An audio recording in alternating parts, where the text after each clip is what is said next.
All right. Oh, my poor dog, he has his allergies. Come here, come here. And he's upset because I left him. Oh, I know. And he's hot. And he's, he needs such a little suckle. Oh, he's so special. Are you spot? Look at the smirk on him. Will you look at this smirk on this little buffy dog? How cute. Yes. So I went past my old employer today, had a coffee. Oh, look, I love it. I enjoy it. It's so relaxing. And I used to say this years ago. If you ever knew what it was like to be around my mother's family. Oh, look, if I was with my grandparents by myself without my mother and her sisters, oh, it was fine. As soon as those three bitches turned up, oh, Jesus fucking Christ. It was just horrible. A nightmare. My poor grandparents. My grandfather was like, oh, getting out of here. I swear he didn't even bother fighting cancer. He was like, nah, I'm done. I'm exiting out. That's it.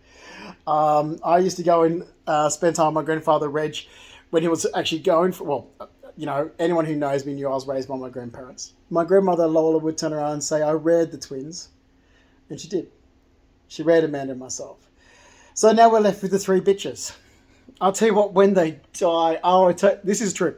Reginald George Purdy, my grandfather, said, God, and he did. He said, you know what you should do when your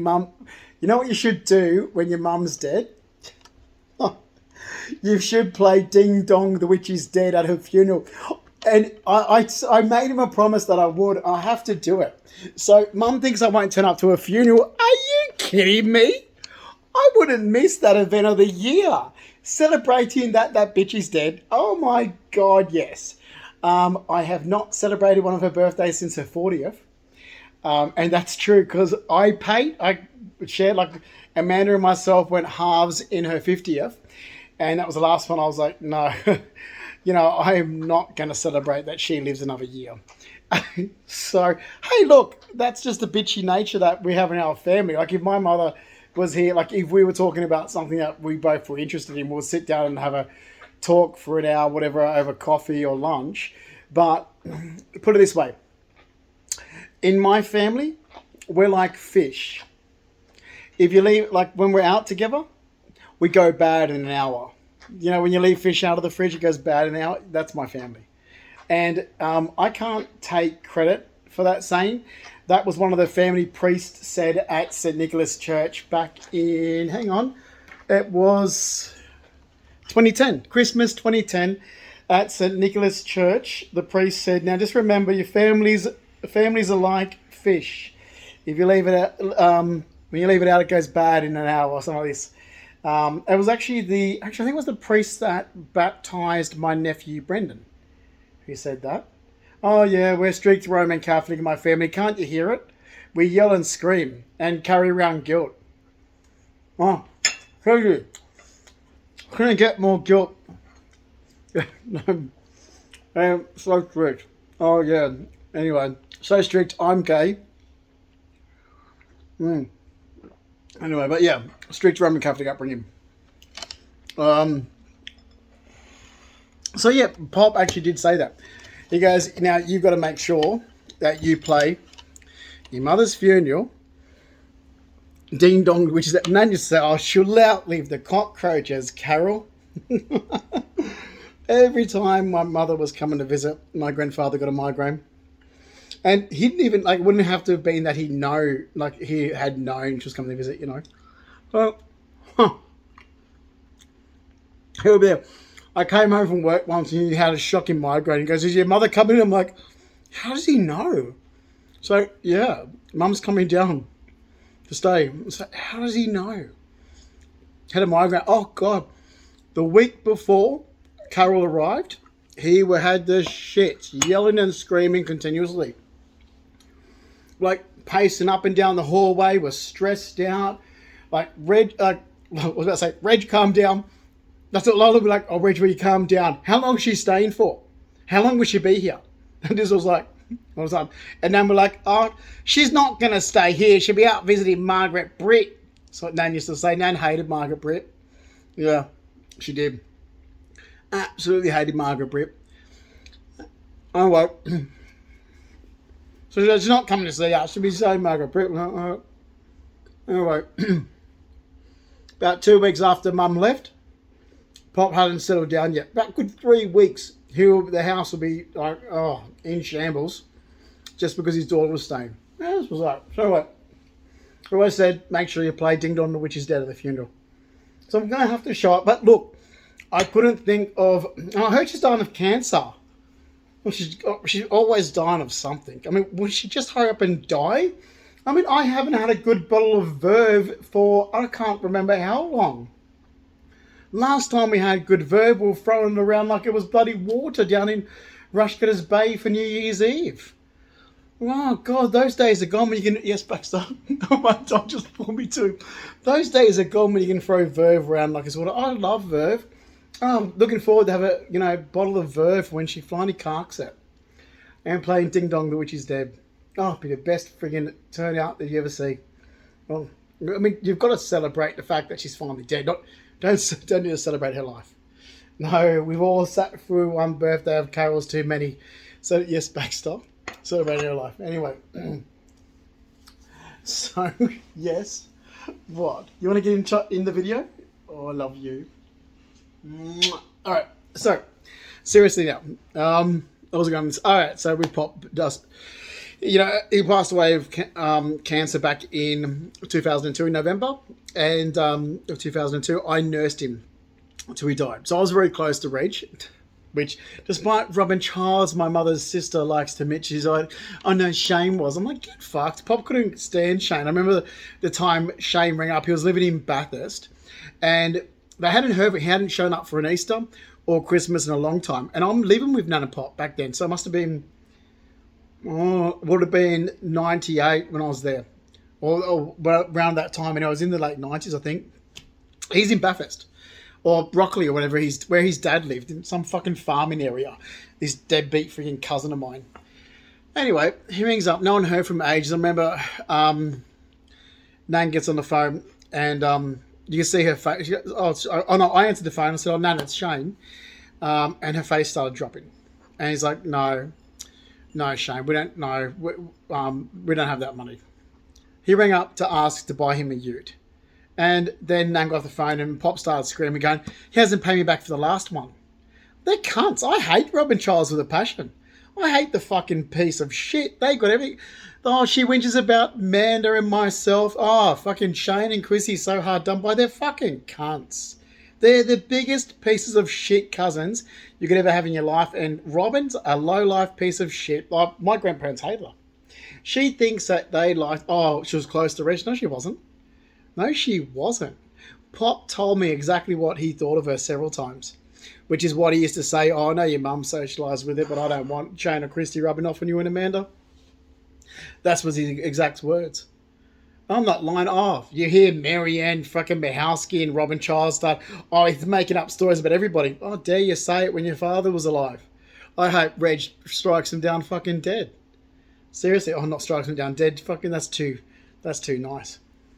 So, I mean, that's true. This is the bullshit. I mean, this is where Giovanni pisses me off, because Giovanni, my ex-partner, and John, my ex-partner, both used to hear it from Nan. They know I'm telling the truth, so don't back me up because I'm the ex-boyfriend. Oh, my God. I dumped all my boyfriends. Get over it. I've never wanted a relationship. Seriously, I was more focused on money, assets, and belongings. I enjoy that. Relationships, I don't think I've had one yet that's not a mama's boy, and I really don't like mummy boys. Wimp type guys. Maybe I'm just going out with the wrong type of men. Maybe I should have a relationship with someone that's Islam, so they're more focused on the father. I don't know. But oh God, can't stand whingy little bitchy mummy boys that are so spoiled, and I'm like, oh God, I was close to my grandmother, but oh Christ no. At least I was friggin' disciplined. Might have been really hard disciplined, but at least I was fucking disciplined. Anyway, where else? What else has gone on? So back to what I was first saying at the start of the video before I went off on my tangent. Yes, I went into Star, and It's relaxing. So that's where that's where now you can see. So I've just broken out a tangent about my family. So you can imagine then all of this commotion going on in the background of my life. Okay. And then I walk into work. You know how some people say, oh, they leave work and they leave all the stress behind, they come home? It's like, mine's the other way around. I used to walk into work and it's like, oh, thank God I'm at work. Oh God, for the next 10 hours, it's so peaceful. That's what it was like. I actually literally went to Star Casino today for a coffee just to go, oh, sit down. It's peaceful. It's relaxing. But I'll tell you this: the mental health shit that's being projected. I love these mental health organisations. They're so righteous. Where I'm going to be so fighting back and saying, "Yeah, but you lied about me," to push your own narrative and agenda of your organisations, whether it's a social worker, psychologist. Oh, Giovanni, he's a fucking Latter-day Saints, Mormon, born again Christian, Jehovah's Witness. Those people are fucked in the fucking head. They're fucking putzel. They're not normal. So he's all big on this bullshit. And I'm like, and since I met the guy, I'm like, but you never knew me when I was mugged. But you're telling people all this information about me. I was sitting back for years going, oh, well, I'm going into appointments going, okay, but I've already told you, and I don't like to repeat myself, so I'll just shut up now and not talk. You want to listen to Giovanni, but listen to what I was like. Oh, yes, my cutie. Oh, look at this. Yes, I know. So I was like, you want to listen to Giovanni? Okay. Oh, God, Baxi. Oh, I love you. You see yourself on the camera? This is what my dog loves. He's upset with me because I left him this afternoon, and then I ran out to get. Although I've got to throw that ice cream out. It had a bit of taste in it. It did. It had metallic taste. Oh, look, this shit. Oh, yeah. Oh. Oh, I'm the crap. And don't get me wrong. So I've got the worst ex-partner with Giovanni, and then I've got the worst family that control freak, narcissistic women that are man haters. They hate men. They'll castrate men if they could. They're just women with issues that, look, they're just, oh, okay. Do you want me to stop talking? Look at this. This is what my dog does. This is all he wants. So, so mental health organisations are great for those women because it means control. They are control freak, narcissistic women. They've always been control freak, narcissistic women. And I find in life that a lot of women that have issues and control freaks, look, a friend of mine, even Kimberly Sito, is like this. I would never say it to her face, but, I've known her since 2001, but the way I've been, had her in my ear because we're friends and she's bitched around every guy she's been with. I'm like, that's because you're a control freak. You're a control freak. And if men, like you want men to be women and men aren't going to be women. Men are men. Yes, my kid. Can you smell my coffee? You can't have coffee. So, yeah, it's going back to the time when so I've had a lot of female friends in my life and you hear it all. It's like, oof, God, I'd hate to be a straight man. It's like, wow, God. The only way I'd be a straight man if it was Islam. Oh, God. Oh. It doesn't work in Australia. There's something like it's this. Oh, I don't get it. I feel sorry for straight men. Look, I've never been straight, so I don't know. Although some people did think I was straight. Here, I'm getting off this was a video that was initially going first. Although some people did think I was straight. This is very odd. So I've never been straight in my entire life. Then it was assumed that I was bisexual. I'm like, well, no, that's just personality disorder, isn't it? Isn't it just a personality disorder if you're bisexual? I don't get it. And I get that homosexual couples with their picket fence and their capoodle whatever things, I don't know, cronuts of dogs. I get it. They want that whole white picket fence type thing. with, that whole perfect family, wearing, pink and blue sweaters type guys. And I'm all for that. There's a lot of gay guys that do that and they have kids and so forth, but they're gay. And I'm for that. I'm saying the opposite. See, if you, for example, straight friends of mine, if you're male, you'd be a straight bachelor male. That's exactly the same attitude. The only difference is like I've got the same attitude. I'm a gay man. That's a straight man. He goes off and pays for prostitutes. I can have sex for free. I've only ever loved my money, assets, and belongings and living home environment. I love my car more than my partner. And any partner who I've ever had in my entire life can turn around and say, yeah, he gives more affection to his car than he does his partners. Yeah, it's true. Although I did, John Cabino, I did hire out the Sapphire Suite. His mother loved that. Sapphire Suite in King's Cross. That used to be there back in 2005 for John's 40th birthday. Denny Rouet came, Sophie Rouet, Zena Rouet, Susie Rouet, but so did his whole family, Fran, Ciro, Ciro's partner, Fran, his mother, Camilla. It was beautiful. So I did do something really nice, but yeah. Actually, funny enough, people talk about how my Islam influence, and they've asked if it's because after I was mugged. So Sam Delati used to make up these stories recently going, because he was mugged. It's like, hang on, go ask John Cabino. So I dated John Cabino in 2005, and I kid you not, to embarrass me, he always said, your attitude's like Muslim. You're like an Islamic man, the way you are. And I was like, oh, maybe it comes from somewhere. Maybe it's Dad's father. Who knows? Stanley Fleming. Anyway, we'll be walking, and I don't know, like John still got that shit to me, so I haven't spoken to him. Like, I dumped him in 2008. He called me in 2009 and said we get back together, and I was already screwing around with someone else. So he's not forgiven me for dumping him. Oh, well, look, what can I say? I've tried. I like his sisters, Fran and Teresa, was really close to them, especially for Snickered, Teresa, and Fran. I absolutely love Fran. She's neurotic. I love her because she's so neurotic. I mean, you'll be sitting, I'm getting off the point here, but I'm going to go back to the subject. You'll be sitting down having a cup of coffee and it's quiet. Imagine quiet, like Rooks are quiet. It's like, oh, okay, relaxing. Next minute, Carly! Like, by loud of the voice, like the whole of bloody, the friggin' mountain, the Central Coast could hear her.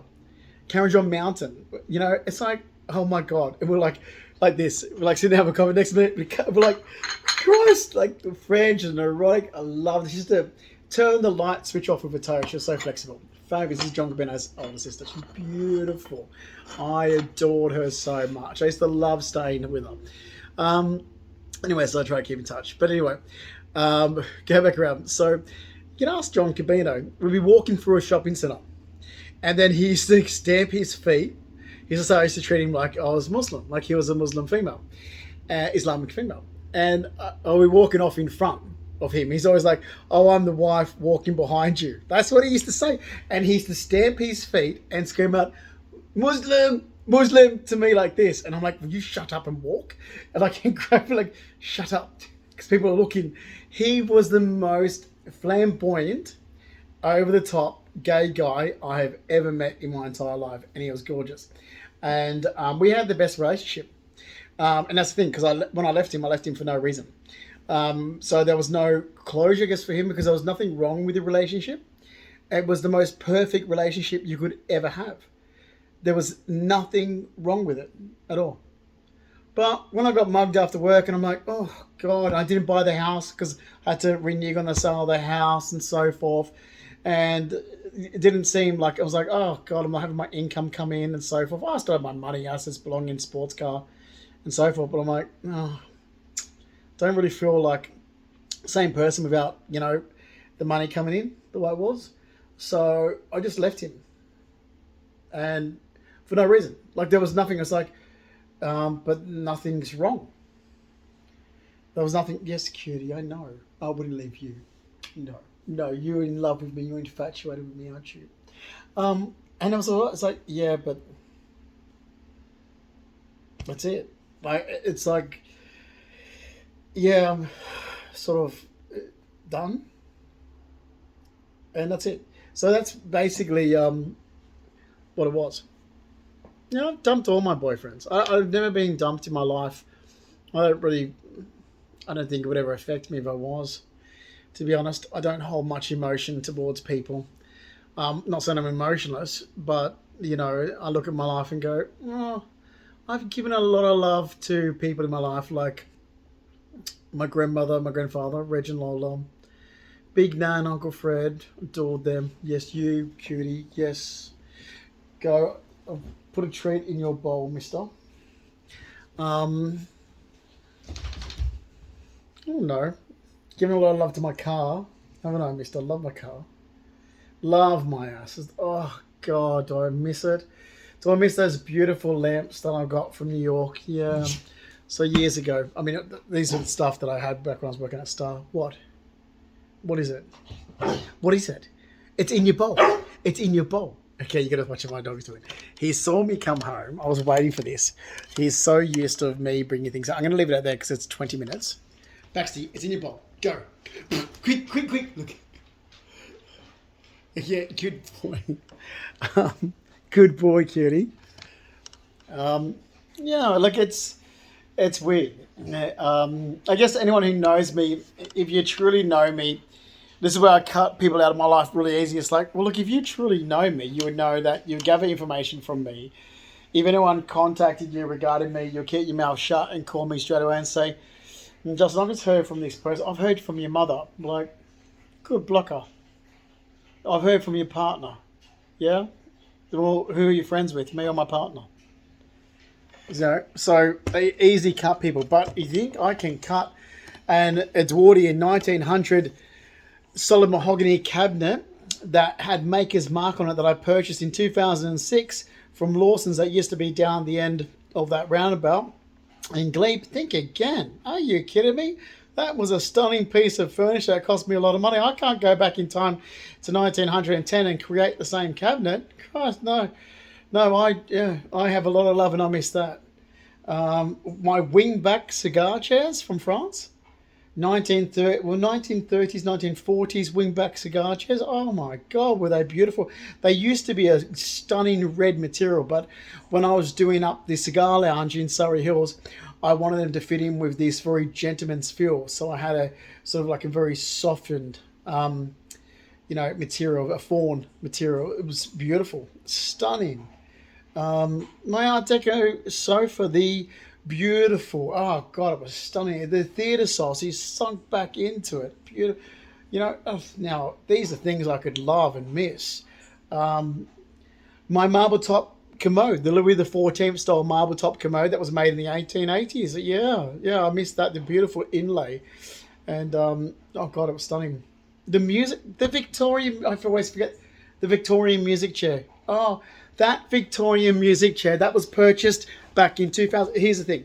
So John said, so he's coming over to stay at my place in St. Leonard's. He's like, when he comes home, he goes, oh, it'd be great if we had a chair in the bedroom so I can put, we can put our clothes on and so forth, put my work bag when I come over. I'm like, all right, let me go and sort the perfect piece or furniture that will fit this environment. This is when I lived with my boss in St. Leonard's. So I went and that was purchased at Raffer and Keller in Booth Street in Leichhardt. So it was either Booth Street, Leichhardt, Raffer and Keller. It used to be back in those days, 2005. Or, yes, my cutie, that's not yours. That's my keys. Yeah, you are waiting for a treat. No, you finish with your bowl. Or Lawson's down in Glebe, like in 2006 and so forth as well. So I sorted out this most beautiful piece of furniture. It was carved, stunning, a harp into the back of it. It's a Victorian music chair, and that sat in the bedroom. I can put a lot of love into that. Seriously, these are stunning pieces of furniture. There was also, I have other collectibles, Akasamakadenta. No, isn't. Come on, he wants a drink. So come on. So there was other pieces of furniture statues that I purchased back when that was Munro's Mill. So Munro's Mill used to be in Tamworth, and it's not there anymore. There's apartment buildings, I think. So Munro's Mill is this very expensive upmarket antique shop, and I actually purchased. But I haven't any needs in it. I purchased a lot of my Greek statues from there. So the Zeus and so forth was from there. A lot of the little knickknacks is from Wise Buys. So there's Wise Buys in 3 different locations, and throughout the years, we used to travel around areas and pick up little pieces. But then there used to be 3 different antique dealers in Windsor. One was down near the bridge in Windsor. Yeah, mine's back. So when you go into Windsor, there's a bridge. So basically you've got a hotel on the left-hand side, and there was a building on the corner on the right-hand side, and that building on the corner was an antique shop. That's where I got the marble top 3-legged pedestal from. Then there's another shop around the corner, sort of further, where they used to do the markets. So I did pick up some pieces there as well. So I've had these pieces for a very long time, and they were sought after. There was a lot of there was not a lot, a small amount of, I can say, of Victorian and Art Nouveau, and then a lot of Art Deco. Art Deco is more my style, so I do like my Art Deco a lot. But I did mix it. I love Art Nouveau as well. Jamoki's, Surrey Hills, Crown Street in Surrey Hills. So we're talking about things that I could, that I love. My car, my assets, my belongings, my savings. Yeah. So when it comes to this, and then there's God. There's all this rubbish. Apparently I was bullied at school. And I'm like, okay. So I actually asked my school for documents, because I'm like, all right, if I was bullied at school, then it makes it a criminal matter. So let's not talk about, trauma. Let's talk about this as a criminal aspect. Basically, so I'm not saying yes or no, I wasn't.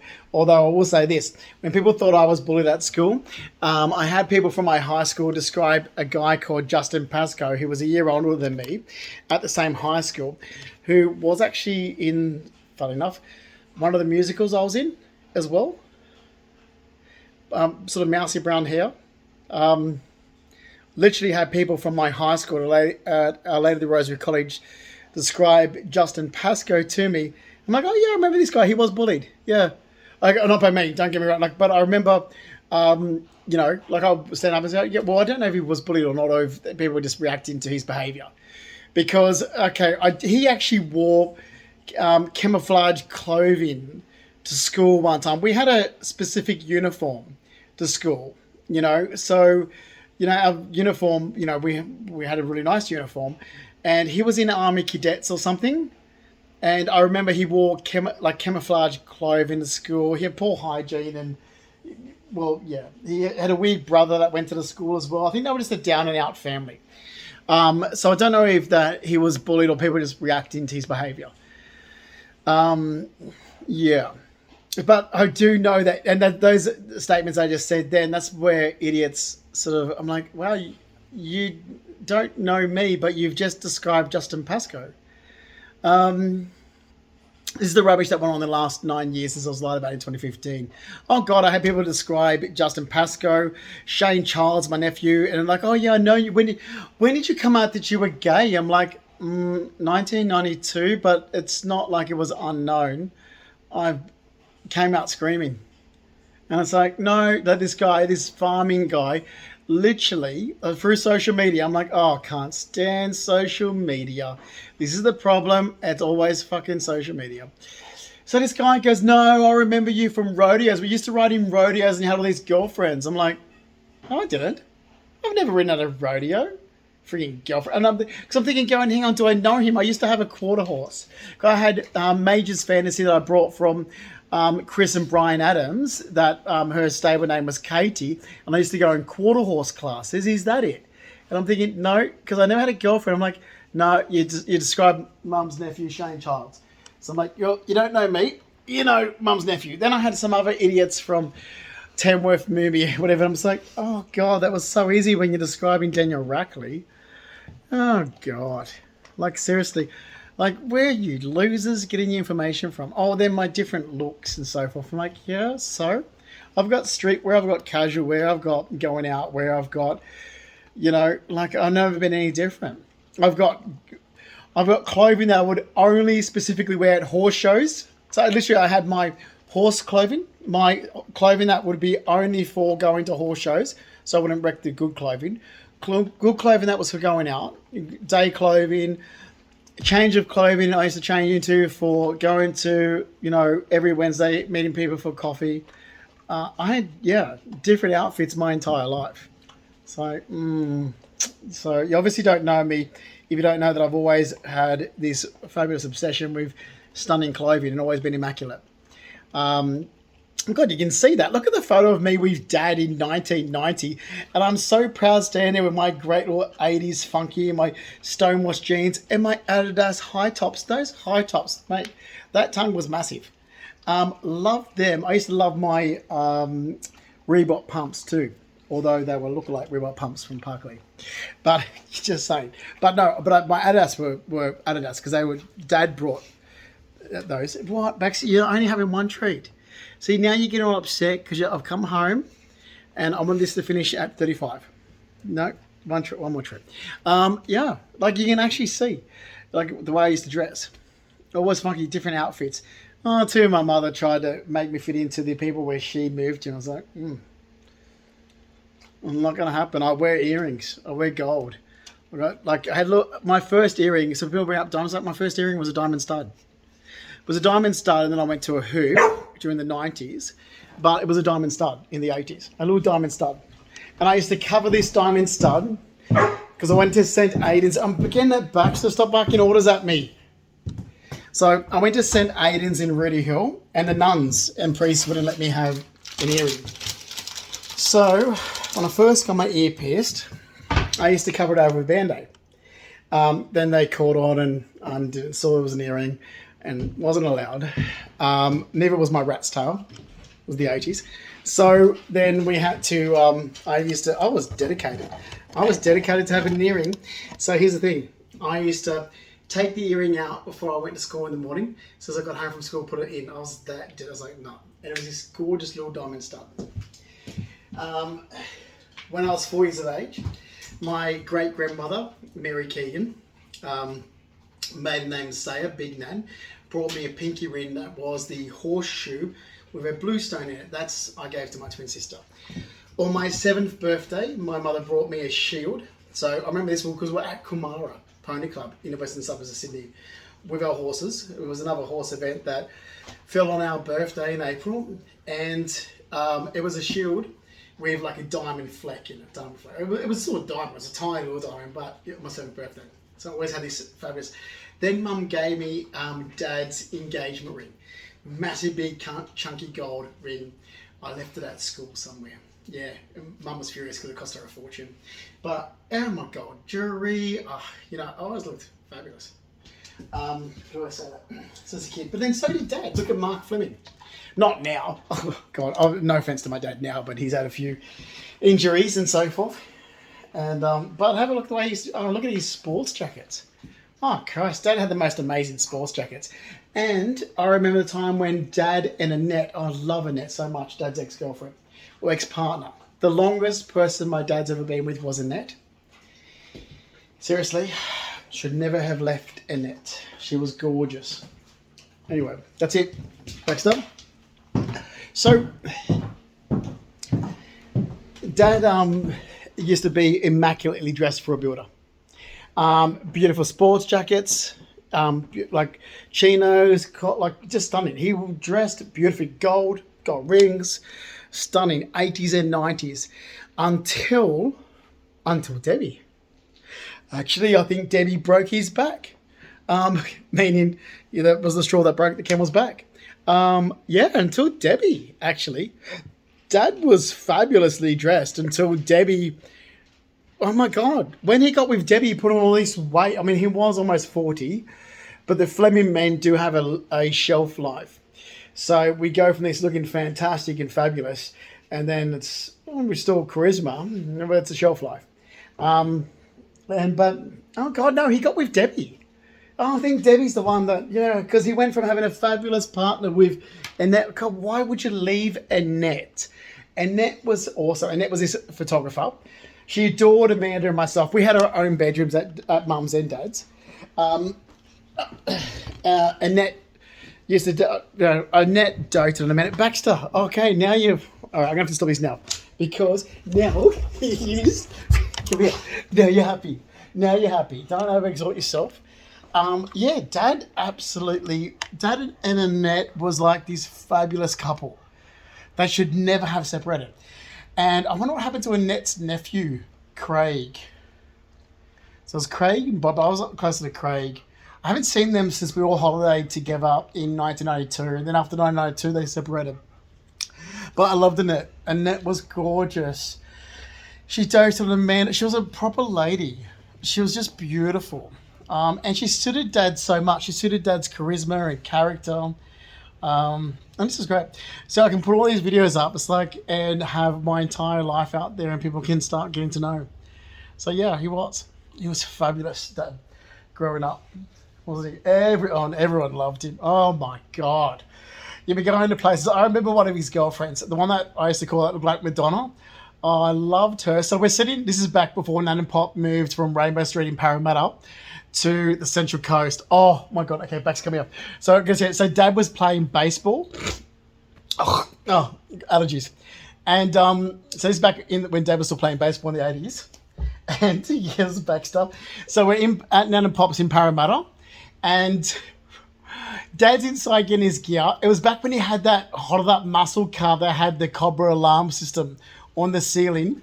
And we're listening to Joe Jackson because that's one of Dad's favourite favourite bands. Oh, God, I loved my dad then.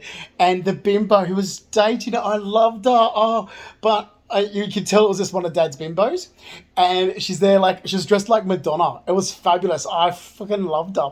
And we're there blowing Hubba Bubba. And she's like, oh, I really love your dad. I remember thinking, yeah, you and all the others. And that was the one, I think, before Dad got with Annette. Stop it, cutie. Stop it. I'm going to go. I'm going to leave this video there and continue that. But yeah. But Dad's best partner, Annette. Seriously, Annette, you look at my mum, you look at the women that my dad had children with, and it's like, and then you look at Annette, it's like, oh, no. Best relationship for my dad ever. I mean, he had children with some mad as meat-axe women. So I don't know maybe his taste to have kids with women that were, I don't know. But I'll say this, Annette was Dad's perfect match. They were great together. All right, I'm going to leave it there.